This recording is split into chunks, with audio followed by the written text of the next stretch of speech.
сторону, быстренько.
Скажите, поднимите руки, может быть, кто из вас уже осмотрел выставку? Have taken the tour. Кто обошел выставку? Oh, only a few. достаточно много. So you have something to look forward to. Значит, остальным еще многое предстоит.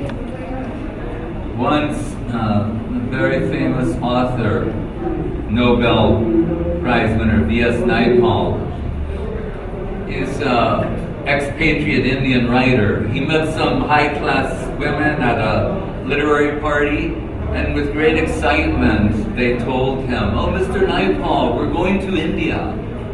Однажды один писатель, лауреат Нобелевской премии, он родом из Индии. Однажды он был на неком литературном вечере, и там одна женщина подошла к нему и, чувствуя огромное возбуждение, сказала: "О, господин Нaipaul, а я собираюсь отправиться в Индию."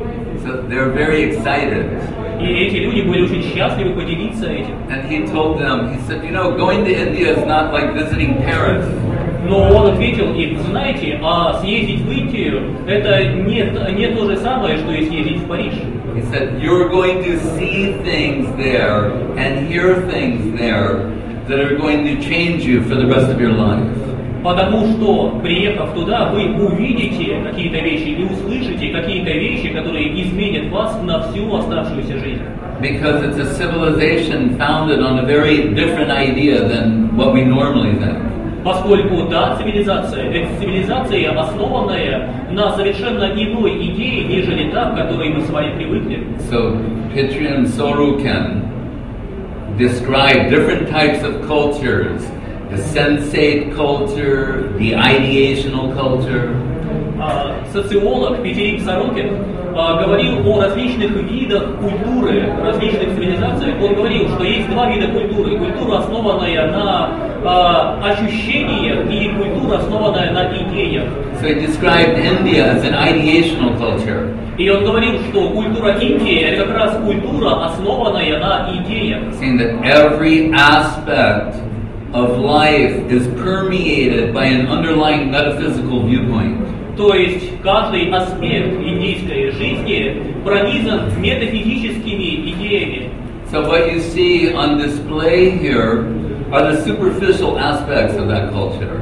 То, что вы видите на этой выставке, это поверхностные аспекты той культуры. That take place in the form of, you see, lots of color, joyous expression and celebration.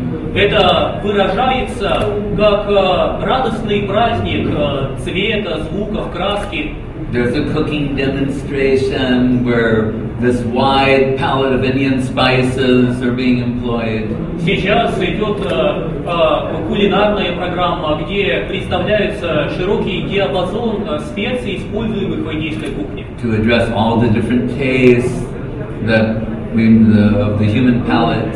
Которые отвечают самым разным вкусам, самым разным потребностям людей. But the whole idea of Indian culture / Vedic culture is so that society can march from ignorance towards knowledge, from darkness towards light, from suffering towards happiness.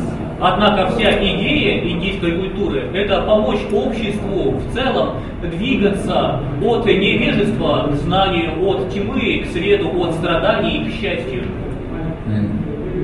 Different than what Sorokin described as the sensate culture of the West. И это отличается от культуры, которую Филипп Сорокин описывал как культура ощущений, западная культура. Where everything's permeated by an underlying attempt to gratify the senses. Где все аспекты культуры пронизаны в явном или неявном виде попыткой удовлетворить, утолить свои чувства. So there's the concept of freedom. But as our Guru Maharaj posed it, are we seeking freedom for the senses or freedom from the senses? Существует идея свободы, но наш Гуру Махарадж задавал следующий вопрос. О какой именно свободе вы говорите? Свободе от чувств или свободе ради чувств? Western culture is epitomizing the idea of equating freedom for the senses. Западная культура обычно считает, что подлинная свобода – это свобода ради чувств. Whereas the Eastern culture, the idea has become free from the senses. В то время как в восточной культуре идея состоит в обретении свободы от чувств. After a long evolution from the lower species of life to at last achieving human life form, this window of liberation opens. Пройдя долгие этапы эволюции, пройдя разные более низкие формы жизни, когда мы достигаем человеческого рождения, перед нами открывается это окно возможностей. The Padma Purana describes that there are millions of different species and life forms. Падма Пурана говорит, что существуют миллионы различных форм жизни, видов жизни. Right? From aquatics, plants, insects, birds, beasts, etc., at last to human beings. Водные формы жизни, растения, насекомые, животные, наконец, люди. In the Manu Samhita it says, Tamasa Bahurupena Veshtita Karma Hetuna, that we're all wearing our karmic dress. Ману Самхита утверждает, что все мы одеты в свои кармические одежды. In fact, the body is the biological expression of the soul's delusion. Ведь на самом деле тело – это биологическое выражение заблуждений души. So some souls dressed in an aquatic body, some in a plant body, some in an animal body, some in a human body. Поэтому некоторые души одеты в тело рыбы, некоторые в тело растения или в тело животного, а некоторые в человеческое тело. So, difference between objective evolution and spiritual and subjective evolution, that the basis, what's driving subjective evolution is the Atma, or the soul. И разница между всеми знакомой теорией объективной эволюции и теорией субъективной духовной эволюции состоит в том, что сила, управляющая этим развитием, переселением из формы жизни в другую, это атма, душа. Lower species are driven by instinct. Низшие формы жизни во всем подвластны инстинктам. But human life has the opportunity for free will and free expression and choice. Но, родившись людьми, мы обретаем возможность свободного выражения воли, возможность выбирать. And also inquiry. И спрашивать. The why of things. Почему? Right? Why we do things. Почему мы делаем, что делаем? Animals do not inquire why they do things. Животные не задаются вопросами, а почему я делаю то, что делаю. There are certain things we have in common with animal life. Какие-то вещи объединяют нас и животных. Ahara nidraya bhaya maitrinam cha is described as eating, sleeping, fearing, reproduction. Такие склонности, как еда, сон, страх, совокупление, воспроизведение. But what separates human beings is this ability to inquire. Но люди отличаются от животных именно этой способностью задаваться вопросами. Right? Just like when a sunset comes, animals and human beings react to that in different ways. Например, видя закат солнца, люди и животные воспринимают его по-разному. You don't have some animals on the verge of going on the hunt, stopping for a moment to enjoy a romantic sunset. Вы не увидите, чтобы животные, отправляющиеся на охоту, вдруг, увидев прекрасный закат, остановились, чтобы насладиться его красотой. Right? One animal doesn't turn, hey, stop for a second, look at that, isn't that beautiful? Вы не увидите, чтобы одно животное повернулось к своему партнеру и сказало: нет, подожди-ка минутку, посмотри, какая красота, закат. We've seen on the Animal Channel where they show some animals attacking another group. They don't think, why are we doing this? It's so brutal. На Animal Channel или в мире животных мы видим, как животные нападают друг на друга, поедают друг друга, и при этом они не задумываются о том, что это жестоко. What's described in Western terminology as survival of the fittest, and Puranas, they say jivo jiva shijivanam. One living being living at the expense of another. One living being exploiting another. Идея, которая в западном мире обычно формулируется как выживание сильнейших, выживание самых приспособленных, в Пуранах формулируется так: живот живася живаном, а то живое существо выживает, эксплуатируя других за счет других. When it says atato brahma jigyasa, human beings, they inquire why are we living at the expense of the others? Why are we exploiting others? To what degree of exploitation is allowable or unconscionable or criminal? Но люди, они способны задаваться вопросами, они способны задуматься, а почему я сейчас живу так, что эксплуатирую других? И до какой степени эксплуатация допустима, нежелательна или даже преступна? And beyond that, we're searching for fulfillment. И так или иначе мы все ищем счастье. And it's a question of how we will achieve that fulfillment. Но вопрос, как мы найдем это счастье? Whether through exploitation, consumerism, через эксплуатацию и потребительство, acquiring, controlling, and consuming aspects of the objective world, приобретая, контролируя и наслаждаясь предметами объективного мира, or dedicating ourselves to something higher. Или же мы обретем счастье, посвятив себя чему-то более высокому. So the idea behind culture in human civilization is saying that there's something more substantial to life than the base necessities of existence. Само существование культуры в человеческой цивилизации указывает на то, что у нас с вами есть потребности, выходящие за рамки базовых жизненных потребностей, выходящие за рамки выживания. We understand the necessity to educate ourselves, to educate our children. Мы понимаем, что необходимо получать образование самим, учить детей. We would consider it unconscionable not to educate a child. Мы считаем, что это преступно не давать ребенку образование. So education, culture, cultivation is something that is intrinsic to human civilization. Поэтому культура, стремление к образованию – это черта, свойственная изначально человеческой цивилизации. So the Vedas are saying, Atato Brahma Jigyasa.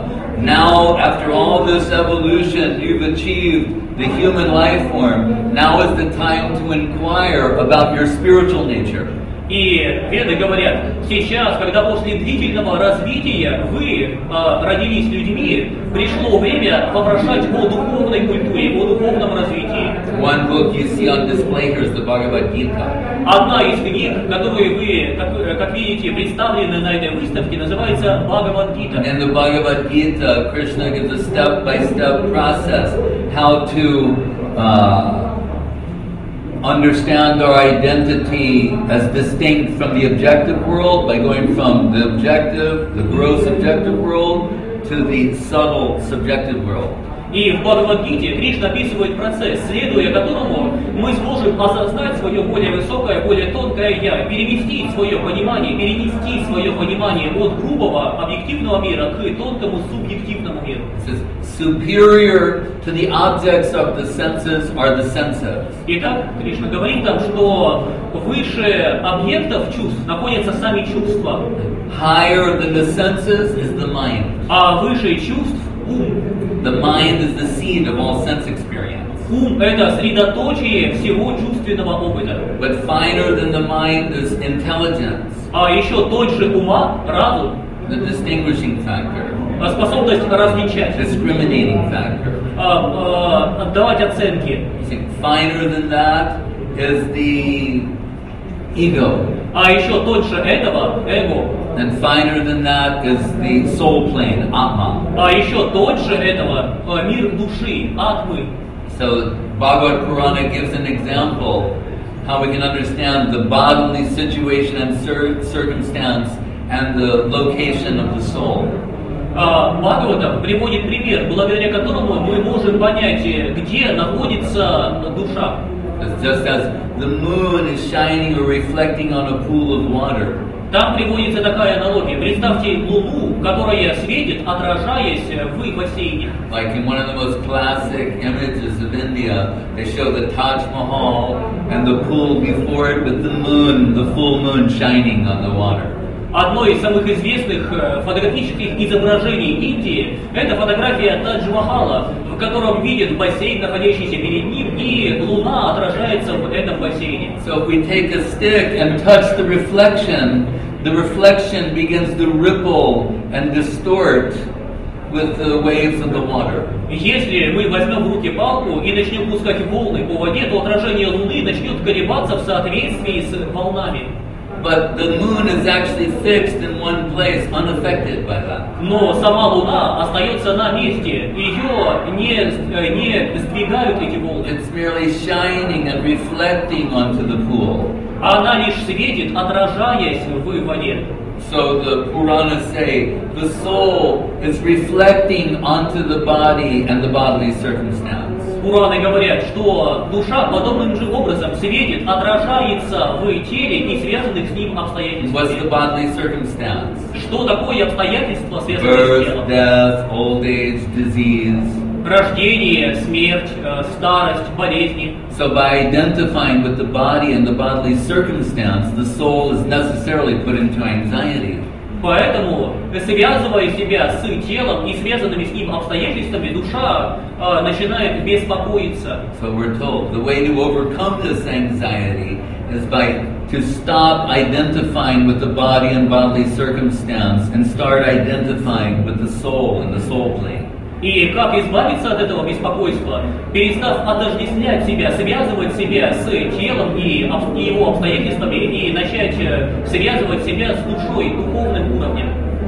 So it's called Atma-gyan in Sanskrit. На санскрите это называют атма-гьяном. And many simple examples are given there to demonstrate the soul's ability to survive the death of the body. И там же приведено множество свидетельств, примеров, помогающих нам понять, каким образом душа переживает даже смерть тела. Just like according to science, say every 7 years or so, the body undergoes some sort of rejuvenation. Например, даже согласно науке, в среднем каждые 7 лет тело подвергается полному циклу омоложения. Все клетки заменяются. In other words, a wholesale change. Практически полное изменение тела. So in the Bhagavad Gita it says, just as we were in an embryonic body, the body of a baby, the body of a child, a youth, a teenager, an adult, and grow old. So the soul will take another body after the death of the body. И Гита говорит, подобно тому, как мы уже находились даже в рамках этой жизни, в теле младенца, ребенка, юноши, молодого человека, взрослого человека, пожилого и старика, также и после этого душа примет еще одно тело. So it's showing we've survived all these changes of bodies. То есть нам показывают, что мы уже сумели пережить все эти изменения The тела. body is growing, developing, going old and dying, but the soul is the constant within that circumstance. Тело при этом развивается, претерпевает видоизменения, но душа остается константой, она неизменна.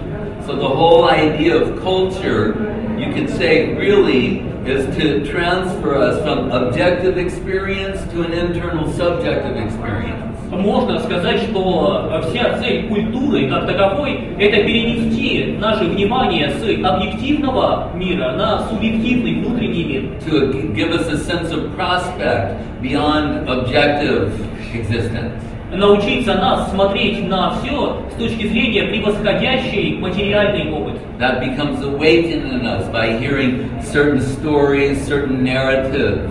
И подобный опыт может пробудиться в нас, когда мы слушаем определенные истории, рассказы. Or in the Eastern context, by hearing the mantra. Или в случае восточной культуры, когда мы слушаем мантры. The mantra can cleanse the mind of acquired prejudice and layers of ego and allow one to have a glimpse of the self. Мантры позволяют нам избавиться от приобретенных предрассудков и увидеть отблеск своего настоящего «я». And as it's mentioned in Bhagavad Gita, once one has a glimpse of the soul plane, they'll be astonished at what their prospect or potential is. И в той же Гите сказано, когда человек хотя бы мельком видит свою душу, свое духовное начало, он испытывает ощущение чуда от того, какие перспективы открываются перед ним. So that's a general overview of what we wanted to discuss today. Таков общий обзор того, что мы хотели бы рассказать сегодня.